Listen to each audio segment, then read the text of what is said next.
Podem sentar um pouquinho.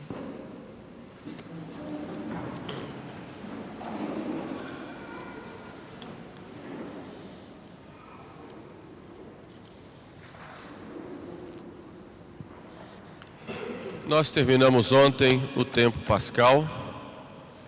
Começamos agora o tempo chamado tempo peranum, com a festa da Santíssima Trindade, que é como que o resumo de todas as festas, porque tudo vem da Trindade e nos leva à Trindade. A Trindade que nos é revelada por Jesus Cristo em diversos momentos.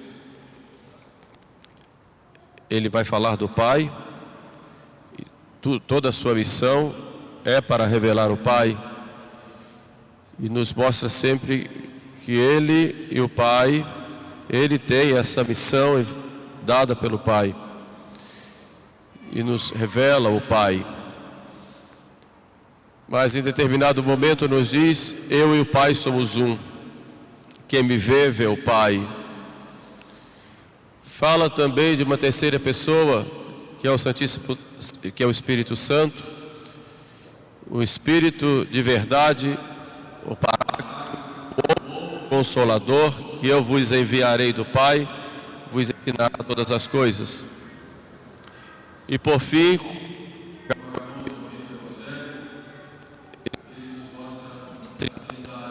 mais claro, a todos os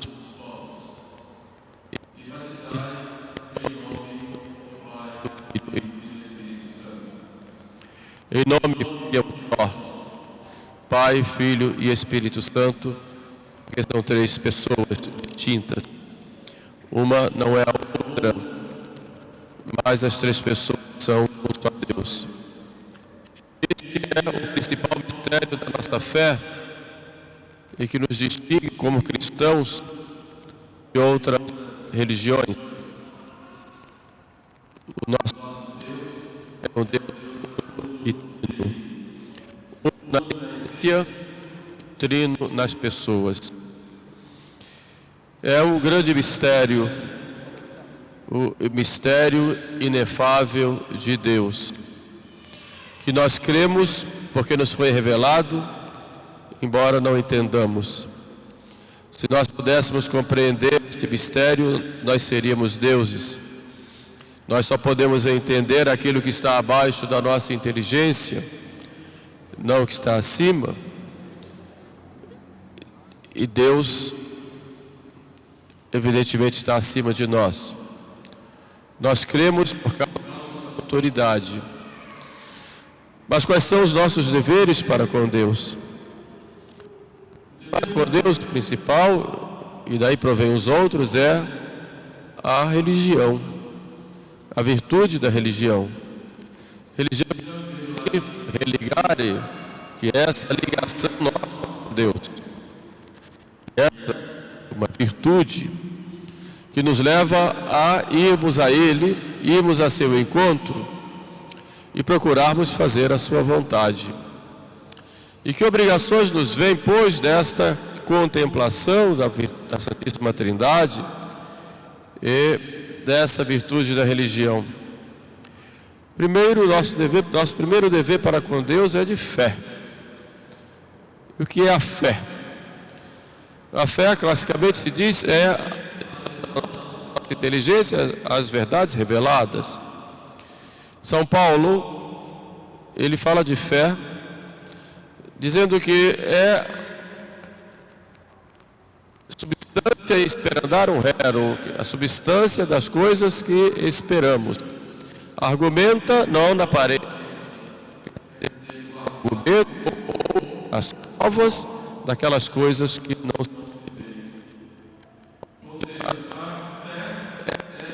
crer, mas para nós, enquanto estamos aqui na Terra, desta realidade contemplaremos face do céu. Substância esperandarum rerum, que é intimamente ligada à virtude da esperança. Nós já estamos na realidade. Nós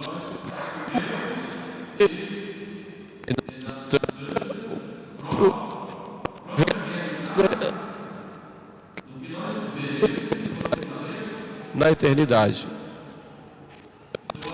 Já é eterna, tanto quanto é possível agora, aqui na terra.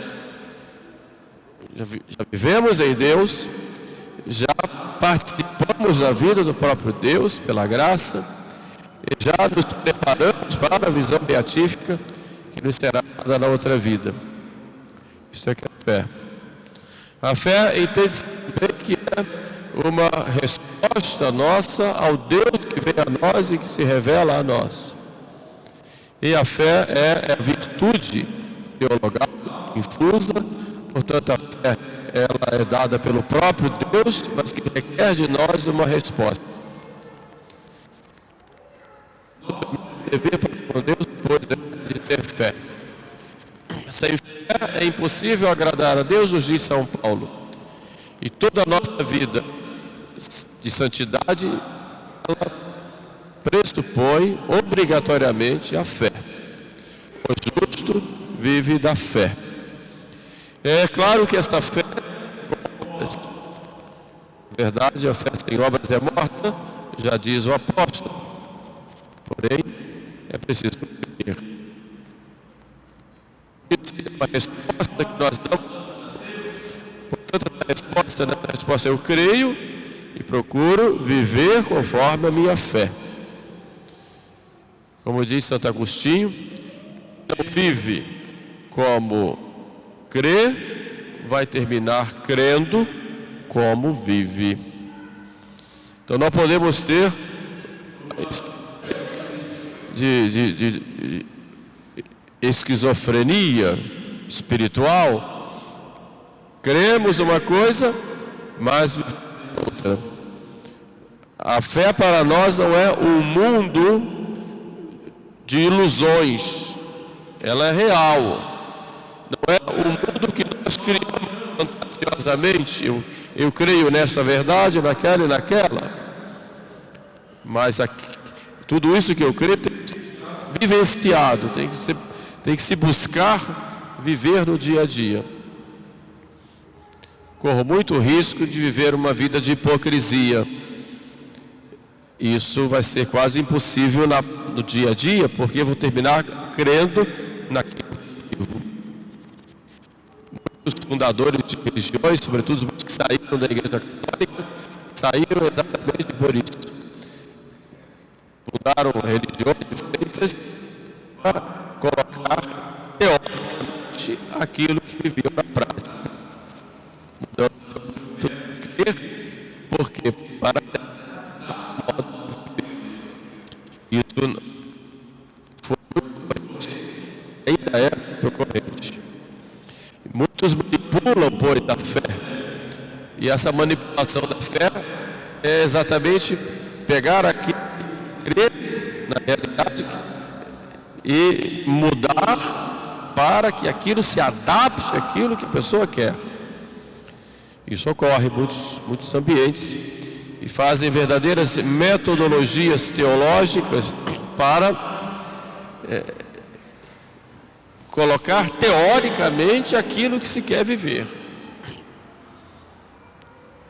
Só que a fé não pode ser manipulada por uma ideia ou muito menos por uma ideologia.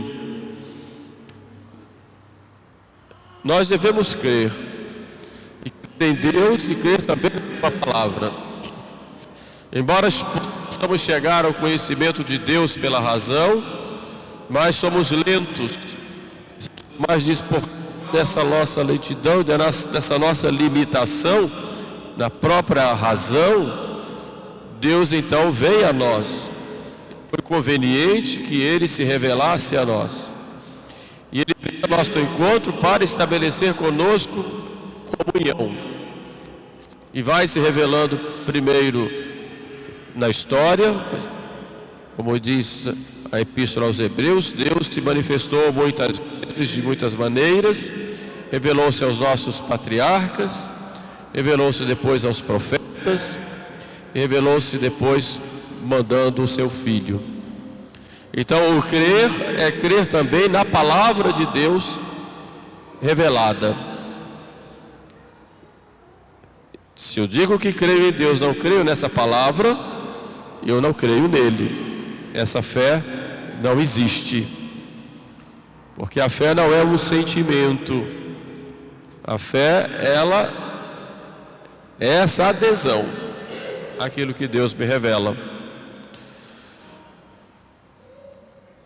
Por isso eu tenho que crer na palavra de Deus. E essa palavra foi mostrada por Deus. Deus foi se mostrando a nós até se mostrar pelo seu Filho. Aí nós temos a plenitude da revelação. E essa revelação, ela termina com a morte do último apóstolo. Revelação pública que estou dizendo. E é claro que a igreja então se encarrega, iluminada pelo Espírito Santo, de nos transmitir esta revelação através do magistério. E essa revelação vem para nós pela Sagrada Escritura, pela tradição que nos são mostradas pela igreja no seu magistério vivo. E esse magistério, ele vem desde o tempo dos apóstolos até hoje, de modo ininterrupto, e vai até o fim dos séculos. Então esse poder de ensinar de Jesus, e que ele transmite aos apóstolos, e de ensinar, continua através da igreja por esse magistério infalível. E nós cremos. De modo que a fé é uma adesão a Deus, Trindade, Deus que se revela, Deus que mostra a sua palavra e Deus que se mostra através da igreja no seu ensinamento. Então isso é fé. Se nós nos desviamos deste caminho, terminamos quebrando esta unidade no tempo e no espaço, em termos de fé, e aí aderimos a seitas. E a seita vem exatamente daí. A seita é um corte que alguém faz e que reúne um pequeno grupo e diz: poucas pessoas se salvam e esses poucos somos nós. E se não estiver conosco, não vai se salvar. Tirando toda essa dimensão de igreja. Portanto, evidentemente isso é tudo fruto do orgulho humano. Portanto, nós temos que ter o cuidado de manter esta comunhão de fé com a igreja. Evidentemente, como corpo, a igreja sofreu desde o início muitas infiltrações de pessoas que tinham ideias erradas a respeito da fé e criaram verdadeiras seitas. O que nós vemos hoje na igreja, e perguntamos: há seitas dentro da igreja? Mas isso não é novidade, vem desde o início da igreja. Por isso é que tem o magistério, para dar a definição final. É isso aqui que nós devemos crer, nós nos perdemos. O segundo dever para com Deus é o dever de obedecer. E a obediência é a entrega da nossa vontade à vontade de Deus. Uma vez chegou um rapaz para Jesus e perguntou: mestre, o que é que eu devo fazer para alcançar a vida eterna? E a resposta de nosso Senhor foi uma só: obedece aos mandamentos. Numa sociedade liberal, e nós somos frutos dessa cultura liberal que veio para nós, sobretudo depois da Revolução Francesa, quando se fala em obedecer, nós trememos nas bases, porque nós somos muito arrogantes, muito autossuficientes e só queremos obedecer às nossas ideias e aquilo que nós pensamos.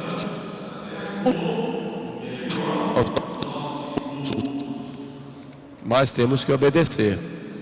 E o exemplo que nós vemos em Jesus, que se fez obediente até a morte e morte de cruz.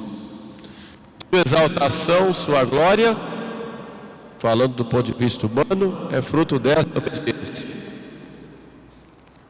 Nossa Senhora é exaltada, glorificada à obediência.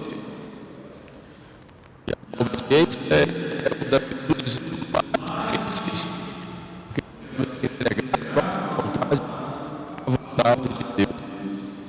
E essa vontade de Deus expressa em primeiro lugar nos mandamentos. que não nos engessam, não nos oprimem. Muito pelo contrário, os mandamentos nos libertam.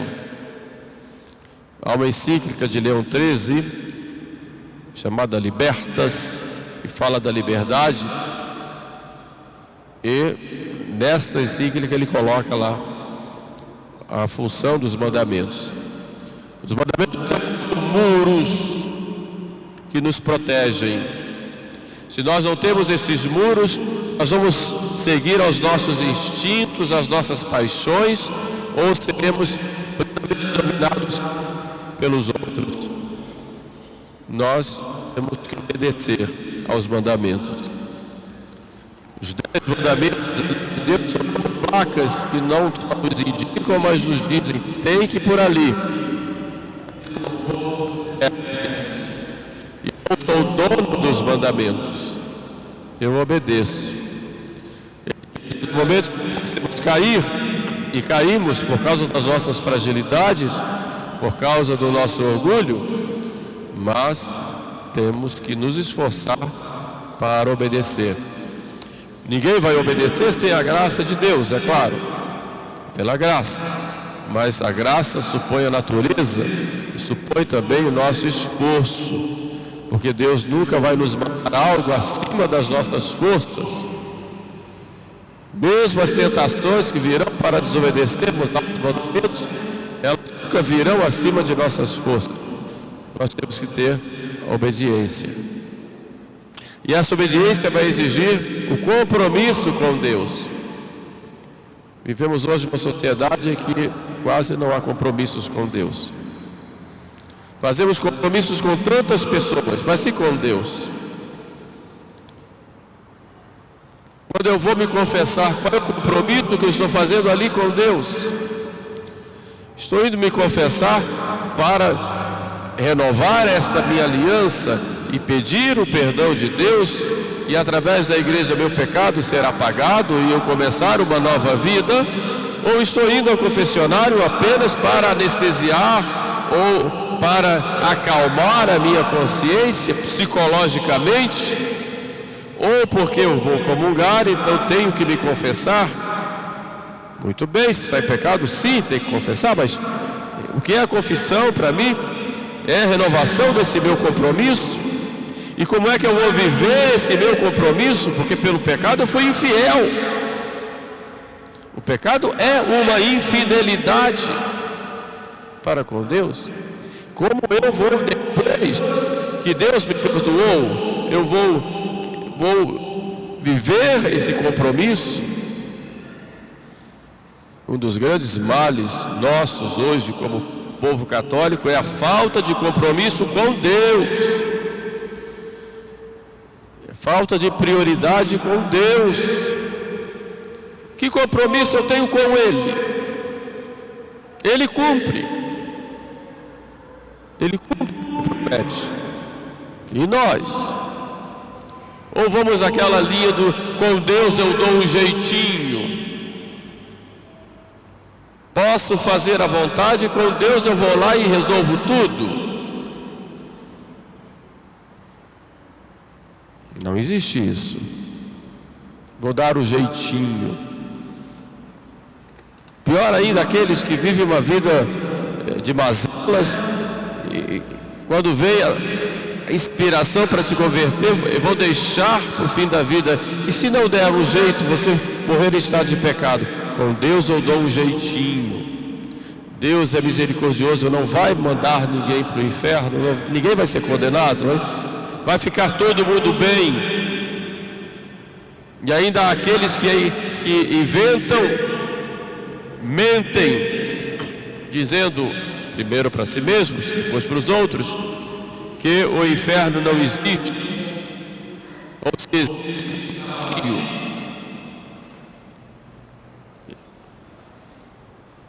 ou que Deus não criaria o diabo, coisa da cultura, expressão cultural.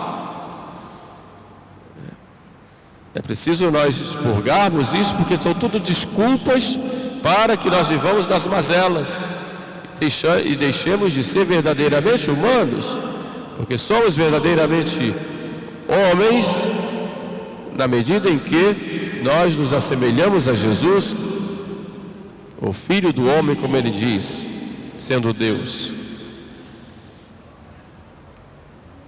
Por fim, a terceira obrigação nossa para com Deus é de amar. Ama et fac quod vis, diz São Agostinho. Amarás o Senhor teu Deus de todo o teu coração. É interessante isso, né? De todo o teu coração, de todo o teu entendimento, de todas as suas forças. Engloba o homem todo. Todas as nossas realidades devem buscar viver esse amor de Deus. É um compromisso e é um mandamento, amar. Porque o amor exige compromisso, amar. E amar primeiro porque Deus é infinitamente bom e amável. Deus é amor, e aquele que ama permanece em Deus. Só que esse amor a Deus, ele deve se expressar no amor ao próximo. A Trindade é para ser amada. Deus é amável em si, porque é amor. Porque Deus, ele cuida de nós. O nosso amor a ele é amor de gratidão, que devemos carregar em nós em toda a vida. E viver o amor de Deus é ser santo. O justo é aquele que ama a Deus com todas as suas forças, com todo o seu entendimento, com toda a sua vida. Contemplando a Trindade, nós contemplamos este amor. Tendo fé, obedecendo e amando. Então, nessa festa da Santíssima Trindade, contemplemos o Deus que nos ama e que quer estar conosco. Embora muitas vezes nós sejamos infiéis, não vamos nunca fazer compromissos com o pecado e com essa infidelidade. Vamos buscar sempre amá-lo e viver esse amor no dia a dia com os outros. Nós estamos no meio do Sagrado Coração de Jesus, que se mostra a Santa Margarida Maria e diz: eis o coração que tanto amou os homens, que não poupou meios de mostrar o seu amor, e deles só recebe gratidões e expressos. Tu, ao menos, consola-me. Ele dá amor e pede amor. E quando Deus nos dá esse amor, Ele quer que esse amor venha dele para nós, depois se espalhe e volte para Ele. Quando Deus nos dá o perdão, esse perdão tem uma dimensão individual nossa com Deus, mas tem uma dimensão também comunitária e eclesial, porque dentro da igreja, exatamente porque quando mudo a minha vida, eu vou querer também mudar o que está ao meu redor. E se eu mudo o meu tratamento com Deus, eu vou também mudar com relação aos meus irmãos. Nossa fé, ela tem essa repercussão. Por isso, qualquer revolução social que se queira fazer, no bom sentido, tem que ser fundamentada nesse amor de Deus. Porque é só quando o coração do homem muda é que as coisas mudam. Porque Deus muda as pessoas, no sentido que Deus dá a graça para que as pessoas se transformem. Vamos buscar, pois, viver esse amor. Nessa festa da Santíssima Trindade, nós nos voltamos para Maria Santíssima, que é o templo e sacrário da Santíssima Trindade. Filha de Deus Pai, Mãe de Deus Filho e esposa do Espírito Santo. Que ela nos encha desse amor. aquela cena da anunciação, muito tocante. Darás à luz um filho, segunda pessoa. Ele será chamado Filho do Altíssimo, primeira pessoa. O Espírito Santo te cobrirá com a sua sombra, terceira pessoa. Então, o modo mais fácil de amar a Trindade é por Nossa Senhora. Que ela nos dê essa graça. Amém.